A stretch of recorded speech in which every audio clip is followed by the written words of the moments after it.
Baik,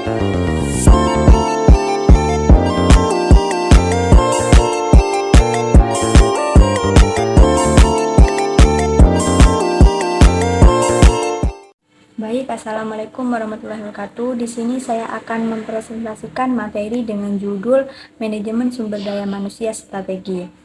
Nah, di sini tuh ada yang dimaksud dengan sumber daya manusia. Apa sih sumber daya manusia itu? Sumber daya manusia yaitu semua manusia yang terlibat di dalam suatu organisasi untuk mengupayakan tujuan dari organisasi tersebut. Sedangkan manajemen sumber daya manusia strategi itu sendiri merupakan pendekatan yang strategis dalam mengelola aspek-aspek terkait dengan tenaga kerja atau karyawan suatu organisasi. Nah, di sini itu juga ada perencanaan sumber daya manusia. Yang dimaksud dengan sumber daya manusia yaitu fungsi yang pertama-tama harus dilakukan oleh suatu perusahaan atau organisasi. Perusahaan sumber daya manusia adalah langkah-langkah tertentu yang diambil oleh manajemen untuk menjamin bahwa organisasi tersebut itu memiliki tenaga kerja yang tepat untuk menduduki jabatan atau kedudukan dan pekerjaan yang tepat. Nah, berikutnya itu ada faktor-faktor yang mempengaruhi dari perencanaan sumber daya manusia tersebut, di mana faktor-faktor ini dibagi menjadi dua, ada faktor eksternal dan faktor internal. Contoh dari faktor internal itu seperti keterbatasan anggaran. Mengapa keterbatasan anggaran itu mempengaruhi faktor internal dalam perencanaan sumber daya manusia? Karena ketika anggaran yang tersedia itu tidak mencukupi, maka perencanaan sumber daya manusianya itu harus disesuaikan dengan keterbatasan tersebut. Hal ini akan mempengaruhi kualitas sumber manusia yang kurang kompeten dan pengawasan serta pengelolaan anggaran yang kurang tepat. Yang kedua itu ada estimasi produksi dan penjualan. Ini karena dapat mempengaruhi kebutuhan tenaga kerja dan pengembangan sumber daya manusia. Dengan mengetahui target produksi dan penjualan, perencanaan sumber daya manusia itu dapat memprediksi kebutuhan tenaga kerja yang diperlukan untuk mencapai target tersebut. Nah, yang kedua itu ada faktor eksternal. Yang pertama itu kondisi ekonomi. Perubahan kondisi ekonomi negara dapat mempengaruhi kebutuhan sumber daya manusia dalam jangka panjang seperti inflasi. Yang kedua, tren dan isu sosial. Perubahan dalam perilaku masyarakat dapat mengurangi kebutuhan sumber daya manusia, misalnya meningkatnya kesadaran lingkungan atau kebutuhan akan keseimbangan antara pekerjaan dan kehidupan pribadi.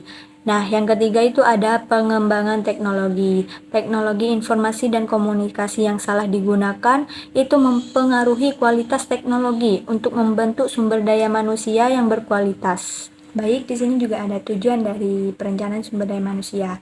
Apa sih tujuan dari perencanaan sumber daya manusia? Nah, tujuannya itu agar dapat menciptakan suatu organisasi yang berkinerja tinggi. Pada dasarnya, sumber daya lainnya seperti sumber daya uang, modal, sistem informasi, dan lain-lain itu tidak akan mampu menciptakan suatu organisasi yang berdaya saing dan berkinerja tinggi apabila tidak ditunjang oleh dengan adanya sumber daya manusia yang baik secara fisik maupun mental. Alasannya, sumber daya lainnya itu dapat dioperasionalkan dengan optimal untuk aktivitas dan efisiensi pencapaian tujuan dari sebuah organisasi apabila sumber organisasi tersebut itu cukup secara kuantitas dan memiliki kualitas tinggi. Nah, di sini juga ada manfaat dari perencanaan sumber daya manusia.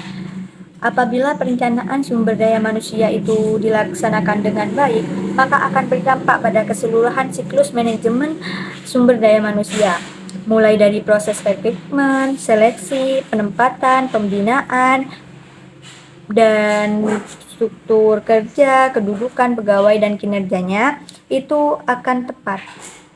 Organisasi dapat memanfaatkan sumber daya yang dimilikinya dengan baik sesuai dengan kemampuannya masing-masing. Nah, yang terakhir di sini ada peran manajemen sumber daya manusia dalam proses manajemen strategik. Keberhasilan proses manajemen strategik bergantung pada sejauh apa sih fungsi manajemen sumber daya manusianya itu dilibatkan. Terkait dengan proses perumusan strategi, keterlibatan peran sumber daya manusia ini bervariasi tingkatannya sesuai dengan tingkat integrasi atau hubungan antara fungsi perencanaan manajemen dengan fungsi manajemen sumber daya manusia. Terdapat empat tingkat integrasi atau hubungan antara fungsi perencanaan manajemen dengan fungsi manajemen sumber daya lainnya. Yang pertama itu adalah hubungan administratif, yang kedua hubungan satu arah, yang ketiga hubungan dua arah, dan yang terakhir hubungan integratif. Nah, cukup sekian presentasi saya dari materi tadi.